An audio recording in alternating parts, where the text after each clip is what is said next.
Self-combusting incense, like sticks and cones, require a binder to hold them together. Now, water is required to activate both gum binders and wood binders, but you don't have to limit yourself to just water. Any liquid that's mostly water will activate your binder.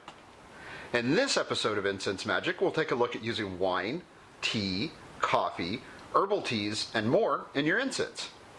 Don't pour out that flat wine. Hold on to it, and I'll show you how to use it in your next batch of incense.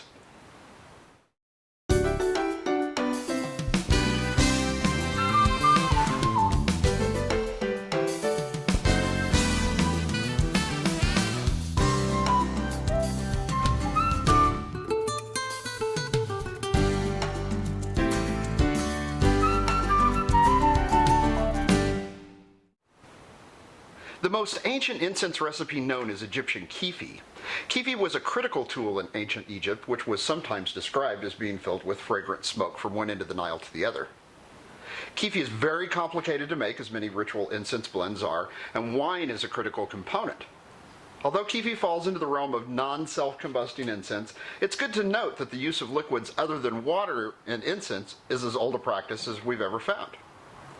If any incense purists try to tell you that water is the only acceptable liquid to use in incense, I hope you'll laugh in their faces and cite this historic precedent.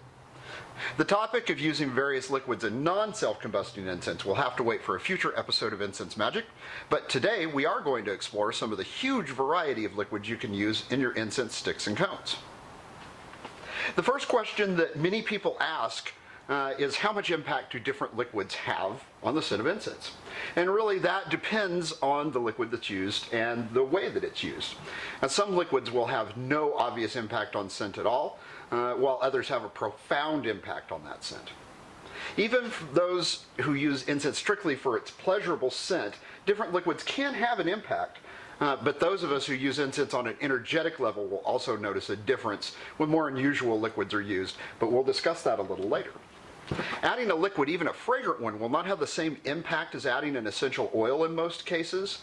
But having said that, although it seems obvious to say, remember that essential oils don't contain water. You can add oils to your incense for fragrance purposes or to make your incense easier to extrude, but no matter how much essential oil you add to your blend, the oil will never activate the binder. Many years ago, when I was experimenting with liquids, I attempted to make water-free, self-combusting incense by using only essential oils and no water. So I ended up with a slimy lump of incense dough that wouldn't stay together. Smelled wonderful, but I had to wipe off the bulk of the incense and then add water in order to make the binder function properly. Now, in addition to wine, you can use beer and sometimes of liquors or liqueurs for making incense. For example, you can use schnapps of just about any flavor for incense making. Schnapps is very low proof, meaning that it has far more water in it than alcohol. So any variety should work to activate your binder. Keep in mind, however, that most schnapps is flavored using artificial ingredients. If you want to keep your incense completely natural, avoid using any flavored liquors or liqueurs unless the label clearly indicates that they're from natural sources. Now, there will be a companion booklet to this episode available on my website shortly. It has the recipes we're going to make today, along with another dozen or so that illustrate the variety of ways that you can incorporate liquids other than water into your incense.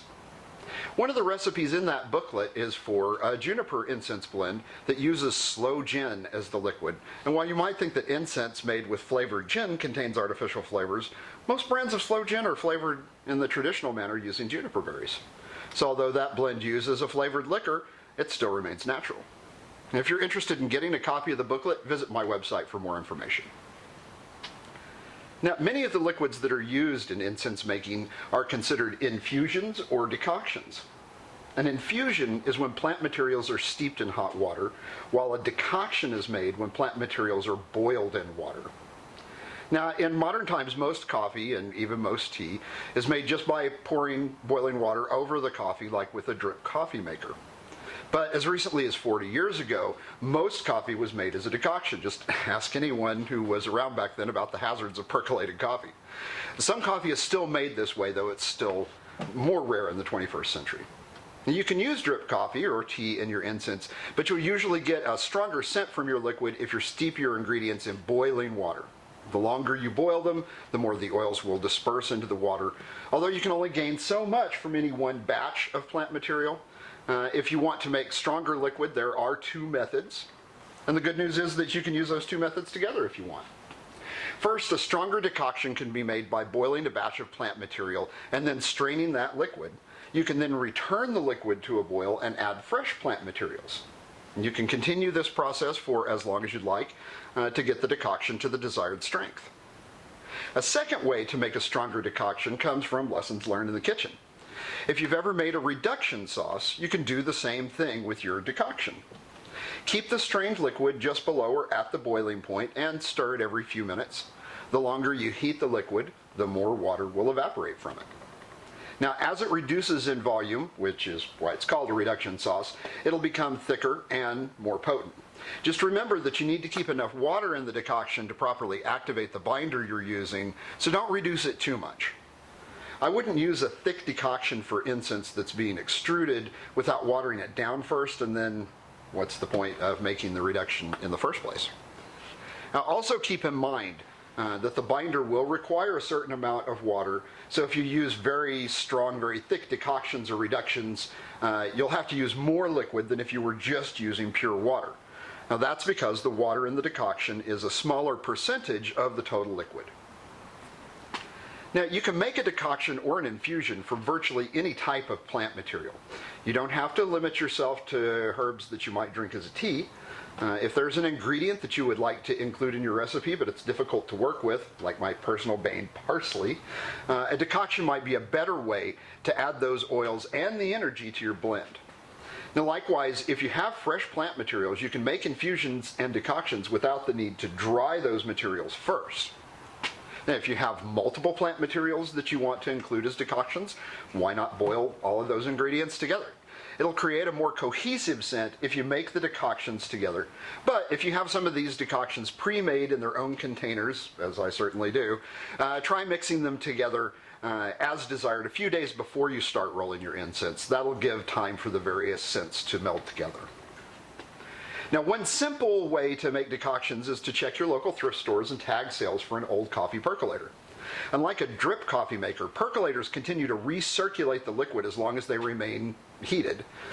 Now, percolators have a basket at the top for coffee, but for making other kinds of decoctions, just fill the basket with whatever materials you want. Pack the basket with ingredients, and then allow the boiling water to circulate for half an hour or so. Then remove the percolator from the heat and discard the contents of the basket. You can then refill the basket and return the percolator to the heat, and it'll continue to enrich that liquid. Now, you might occasionally have to add more water when you change out the materials, but it's a good idea to just press as much liquid as possible out of those materials before you empty the basket. That's powerful liquid you don't want to waste. Now, you can find stovetop percolators in the outdoor cooking section of your favorite camping store. Stovetop percolators are usually smaller and less expensive, but a freestanding electric model is even more convenient to use. Now, I own both a stovetop model and a large freestanding model, and I pay less than $10 for the pair of them at a local thrift store. Electric percolators are thermostatically controlled, and they turn the heat on and off kind of like a central heating unit does. You may need to run an electric percolator for several hours to extract the maximum amount of oils from your plant materials. And just as with a stovetop perk, you want to change those materials out every session, but you can continue to run the same liquid through again and again to achieve maximum strength. Now, in addition to decoctions, you can also make reductions. You can use the reduction method for any decoction and for most types of liquids. A wine reduction, for example, will intensify the impact of the wine on the final scent of your blend. One thing you should never do is attempt to make a reduction from an essential oil or from high-proof alcohol. Remember that essential oils don't contain water, so you really can't reduce them, and they're often quite flammable, so making a reduction from oils is risky at the very best. Now likewise, alcohol with a higher proof has very little water in it, and it's very, very flammable, so don't try to make reductions with any alcohol over 80 proof. Now on today's show, we'll be making an ultra-simple incense blend that illustrates the impact of a decoction on the aroma of your incense. You only need 3 ingredients. You'll need 2 tablespoons of fine wood powder. In this instance, I'm using yellow sandalwood. You need 1/8 of a teaspoon of gum binder. Today I'm going to use guar gum. And finally, about 1 tablespoon of coffee reduction. You can substitute any of the types of liquids that we've already discussed if coffee isn't your favorite. But by using a very familiar base like sandalwood, you can easily experience the impact of the decoction. If you really want to compare, divide the wood and binder blend into 2 equal parts and make one batch with plain water and the other batch with the decoction. Once they both dried, you can easily compare the scents between the two. Now blend all of the dry ingredients and mix them until the powder is one consistent color, just like you would with any incense blend. Now once they're mixed, you can add that liquid. As with any incense recipe, the amount of liquid to add is highly variable. So I suggest starting with about 2/3 of the recommended amount in the recipe and then add more as needed. It's easy to add more liquid, but it's difficult, very difficult to remove liquid if you add too much. Now with the liquid added, begin to knead the mixture by hand. You can add liquid a few drops at a time if more liquid is needed. Once the dough is at the proper consistency, you can begin rolling or extruding. Now, as with any incense dough, you can make cones, sticks, coils, or any other form that you desire. Let's try one more recipe to demonstrate a different kind of decoction. Wine, red or white, can be used directly in your incense in place of water. Wine is mostly water, so it works fine to activate the binder, but you can also use wine to make a decoction. In this case, I'm using a little white wine in place of water to make this decoction. I'm infusing this wine with fresh lemon balm leaves. If using a pot, bring the wine to a low boil just as you would with water and then add the leaves. If you have a percolator, you should fill the basket with the plant material. Now, after boiling for about 30 minutes or so, longer for an electric perk, strain the mixture and return the liquid to the heat and add a new batch of fresh leaves. You can continue to repeat this process until the liquid reaches the strength you desire, but make sure that the liquid doesn't begin to thicken too much. Thickening is a sign that the water content is dwindling. And as you know, you need to retain some of that water in order to activate the binder and to make the incense malleable and workable. Now repeat the recipe that we made before, but this time use the infused wine instead of the coffee decoction. When both are dried, then you can compare the coffee to the wine experience and see how much impact the different liquids can have on your incense. Yes, it really is that simple. But before I leave you today, I want to talk about another category of unusual liquids that can be added to your incense. Now, though I've worked to make Incense Magick mostly about the physical and mechanical aspects of incense making, with the word magic, with the letter K in the title, some of you might have guessed that I also teach about the energetic aspects of incense. Not only is there energy in natural incense from the plant materials that are used to make it, your liquid can also have an energetic impact even if there's no change in the scent. For those who make incense purely for scent, there's really no benefit to using different types of water. But for those who use incense for meditation or religious purposes, this can really have a profound impact on the energies released by your incense. Now, what I'm referring to here is water that's taken from a special, meaningful place in the wild, often called wild water. Now, I like to call these meaningful places places of power. Now, we call it wild water because it hasn't been purified or processed. When you take water from a place of power, some of that power travels with the water. Now, some incense makers only use water that was blessed or sanctified. Personally, I find the energy in wild water to always be more interesting than tap water or purified water. A great example of this is the incense that I make to sell, my charcoal as well. I usually use water that is taken directly from one of our beautiful rivers here in Oregon. Now, though the water that comes out of my tap is from that same source, it's been filtered and purified, so a lot of that special energy has been removed.